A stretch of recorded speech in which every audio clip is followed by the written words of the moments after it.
Elivaldo Barbosa, aqui em Teresina, partidos e candidatos vão mantendo aquele diálogo para tentar entendimentos. Alguns já firmaram o nome que devem apoiar nesse período aí de pré-candidaturas à Prefeitura da capital. Exatamente. Só para você ter uma ideia, Joelson, na Câmara Municipal, eu contei hoje, fiz as contas, enumerei, são 18 partidos. 18 partidos. E claro, para 29 parlamentares, 18 partidos é uma soma até razoável. E os partidos estão já ou definidos ou na iminência de uma definição de estratégia eleitoral majoritária, por exemplo. Nós fizemos um quadro que mostra mais ou menos como é a situação hoje aqui na capital em relação aos candidatos e às alianças firmadas. O candidatura de alianças aqui para 2016 do PTB, Amadeu Campos, estuda uma aliança com o PT, mas que ainda não foi formalizada, correto, Arivaldo? Corretíssimo. O candidato Everton Diego do PSOL não fez alianças até aqui, o PSOL está aí numa chapa pura. Doutor Pessoa estuda alianças com PTC, PMN e outros partidos, mas já considerou a possibilidade de ter uma chapa pura também. Correto, já falou, já admitiu. Silas Freire, do PR, também está, por enquanto, sem alianças formalizadas. E com novidade, ele já admite não ser candidato a prefeito de Teresina. Já fala na possibilidade de abrir mão da sua candidatura. De abrir mão da sua candidatura, só falta o PR definir que caminho seguir. Se depender dele, é o apoio ao PCDista, doutor Pessoa. Mas é claro que isso vai passar por uma conversa com o governador Wellington Dias, por exemplo, já que o PR é da base do governo do Estado, e essa conversa está agendada para amanhã em Brasília. Então pode ter a desistência de um candidato nesse cenário. No PT ainda há duas candidaturas, Assunção ou Júnior do MP3, não há alianças formadas e a possibilidade de um acordo com o PTB ainda em discussão. Decide sábado. Sábado sai a decisão. PTN tem como pré-candidato quem, também sem alianças por enquanto, mas está conversando com vários partidos. E aí nós temos o PSTU com candidatura própria e sem alianças, porém com nome ainda sem definição, PV com candidatura própria e sem alianças e também nomes ainda não definidos. Decide hoje à noite essa decisão do PV, hoje à noite. Poderá não lançar candidato, não apoiar ninguém e liberar todos os seus filiados. Então a decisão deve sair. E o prefeito de Teresina, Firmino Filho, pré-candidato à reeleição, está com o PSDB e já tem alianças, olha só, com quantidade de partidos. PMDB, PSB, Democratas, PPS, PHS, PRB, PRP, PSL, PP, PCdoB, PSDC, Rede Sustentabilidade e PMB. São os partidos que já estão definidos aí, ou dialogando perto, né? Porque aí a definição é com as convenções. Correto. Mas aí já... E eu acrescentaria, Joelson, nós estávamos inclusive auxiliando nessa missão, Solidariedade e PRTB. PRTB e Solidariedade, portanto, também já nessa base de sustentação ao prefeito Firmino Filho, decidindo-se pelo apoio ao pré-candidato à reeleição Firmino Filho. E no município de São Luís, Elivaldo Barbosa, São Luís do Piauí, a situação está apostando em uma candidatura única nessas eleições, mas a oposição já confirmou um nome para a disputa deste pleito, o ex-vereador licenciado que vai disputar a prefeitura lá no município de São Luís, uma cidade que até pouco tempo, há anos atrás, era uma fazenda e se tornou município emancipado. Vamos acompanhar. O município nasceu às margens do Rio Guaribas no final do século XIX e conquistou autonomia político-administrativa em dezembro de 1995. A antiga fazenda Guaribas, de tradição religiosa, tem hoje 2 pré-candidatos à sucessão municipal. Um deles é o atual prefeito da cidade, Raimundo Renato Vicente de Araújo.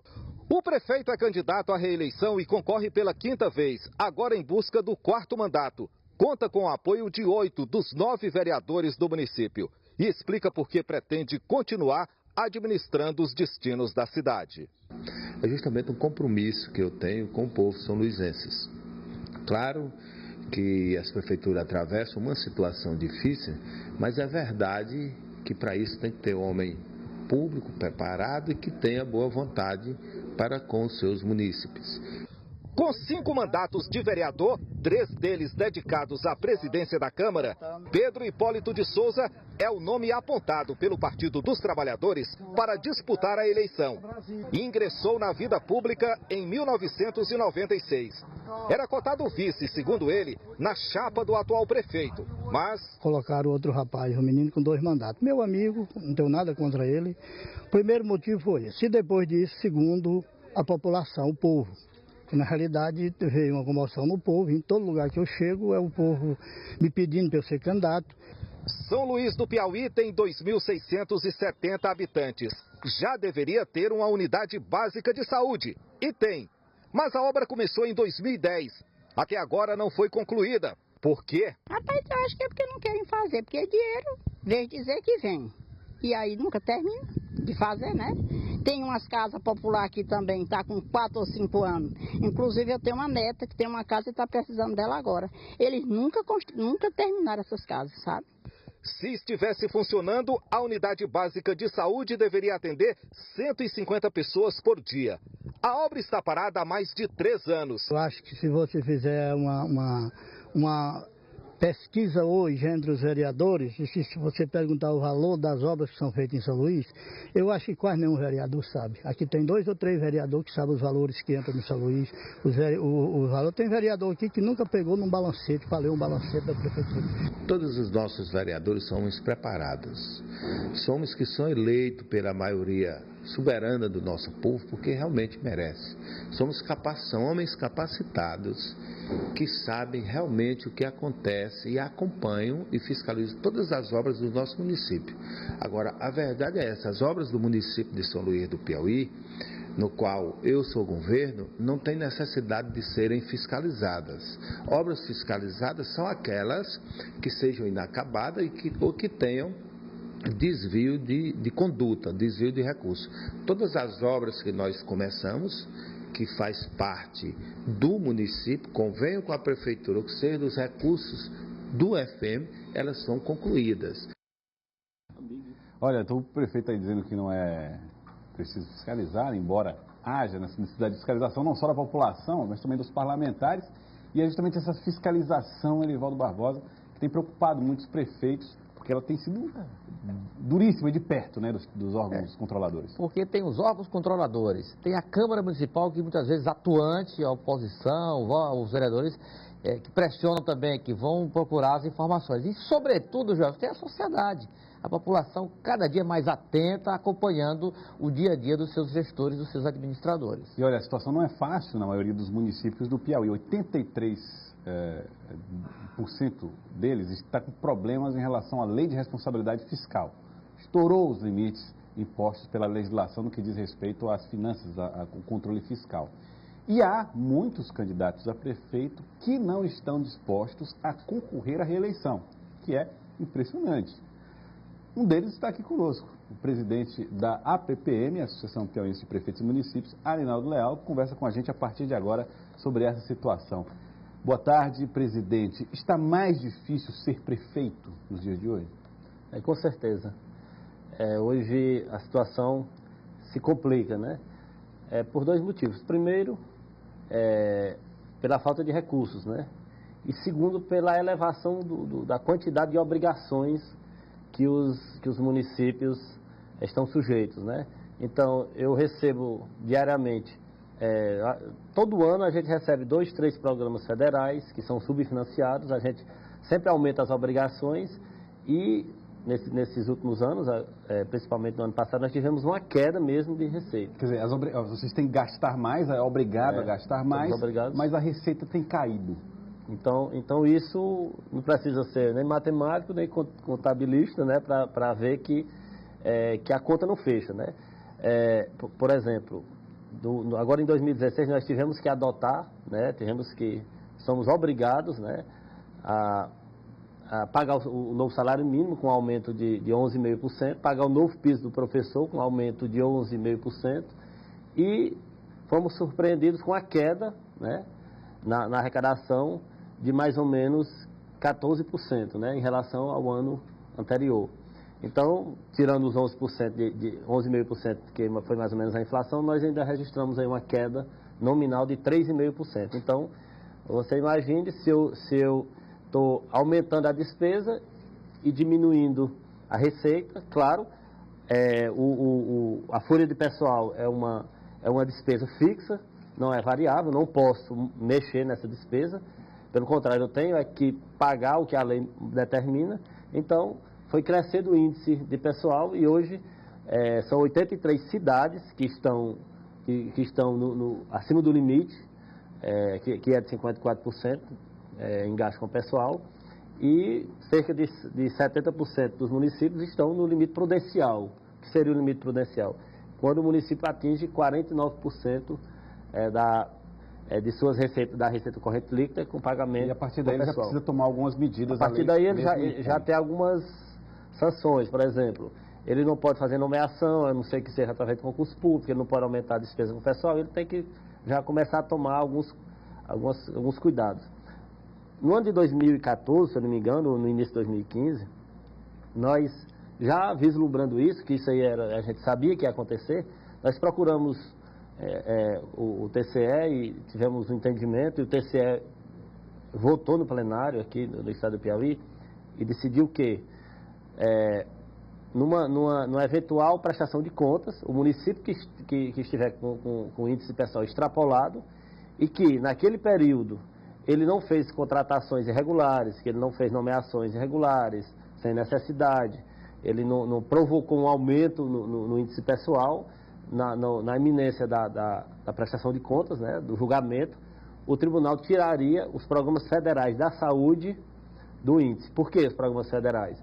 Porque os programas federais, por exemplo, PSF, Programa de Saúde da Família, nós recebemos e temos que gastar, no mínimo hoje a gente gasta 150% do que a gente recebe do PSF com o pessoal. Por que 150%? A gente recebe 10 mil e pouco de uma equipe e a gente paga, em média, no interior do estado, 15, 16, 17 mil reais numa equipe de PSF. Então, eu sou obrigado a pagar o valor total que a gente recebe do programa com o pessoal e ainda tenho que pegar recursos do município para complementar. Então, isso, e quando teve aquele caos na saúde, que teve as manifestações, que o governo criou o programa Mais Médico, o que o governo fez? Diminuiu pela metade a quantidade de pessoas para atingir uma equipe de saúde da família, certo? Então, teve um município que praticamente dobrou o número de equipes de saúde da família, que foi aí onde entrou os médicos cubanos, os brasileiros. Então, isso aí foi mais um impacto na questão do índice de pessoal, que nós fomos obrigados a assumir isso. Qual é o risco, por exemplo, de demitir servidores, prefeito? Ou prefeitos responderem por isso, uma das duas coisas? Como eu estava falando ontem na entrevista, a gente fica entre a cruz e a espada. A gente obedece a lei do salário mínimo, a lei do piso nacional do magistério, a lei do piso nacional do agente de saúde, ou obedece à lei de responsabilidade fiscal, né? Então a gente fica nessa sinuca de bico, né? E as sanções existem, né? Os tribunais, por sua vez, como hoje nós tivemos uma reunião no Tribunal de Contas do Estado, e a gente vê que o Ministério Público de Contas, os conselheiros, a base lá do tribunal, eles veem isso como uma preocupação, mas também prometem que no momento de conferir as contas e julgar essas contas, eles vão ver a questão do bom senso também, né? Porque analisar caso a caso para evitar uma Porque eu não vou dizer aqui que não tem prefeito que está fazendo besteira, mas a grande maioria desses listados aí, eles estão fazendo tudo. Eu gosto de dizer que nós já cortamos a gordura, a carne, já está cortando o osso, né? Então, claro, que em alguns casos existem exageros, isso aí também, nós não vamos dar uma de santo aqui, mas na verdade, os municípios estão preocupados, inclusive, vocês vão ver no final desse mandato, né, nós estamos tomando todas as precauções, o final desse mandato vai ser muito diferente no final do último mandato, onde teve um grande problema com os antigos gestores. É isso que tem motivado gestores a desistirem de concorrer à reeleição, muitas vezes até, em alguns casos, até prefeitos viáveis politicamente? Infelizmente, a gente vê que o Piauí, talvez o Brasil, eu conheço bem aqui o estado do Piauí, estejam perdendo nomes importantes, né, da política, por causa desse problema. A gente vai adquirir, nós estamos passando por um grande problema e vamos adquirir outro problema maior ainda, se caso sejam eleitos. Então, os prefeitos não estão sendo candidatos, não é com medo de perder a eleição, e sim com medo de ganhar a eleição e ter que enfrentar esse abacaxi um grande problema, porque a gente não vislumbra resolver esse problema a curto curto prazo, e sim a médio e longo prazo. Tá certo. Eu queria agradecer ao senhor Arinaldo Leal, presidente da PPM, que é a Associação de Prefeitos e Municípios, que conversou conosco aqui sobre essa situação difícil que envolve cidades no interior do Piauí, que estão extrapolando o limite de gastos impostos pela Lei de Responsabilidade Fiscal e não tem como solucionar o problema em função da realidade dessas cidades. Muito obrigado pela participação aqui no Jornal do Piauí, presidente. Eu que agradeço. Elivaldo Barbosa, obrigado a você também pela participação, Elivaldo. Um abraço, Joelson. Até amanhã. Até amanhã, Elivaldo Barbosa.